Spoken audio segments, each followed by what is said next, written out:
પણ શું છે સારું જ આવશે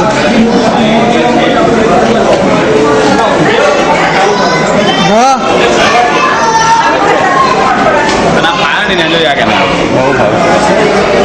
બસ આ પકડી રાખવાનું બંધ કરવું હોય તો આ રેડ બટન દબાઈ દેવાનું પછી આ જે છે ને ઉપરની સ્વિચ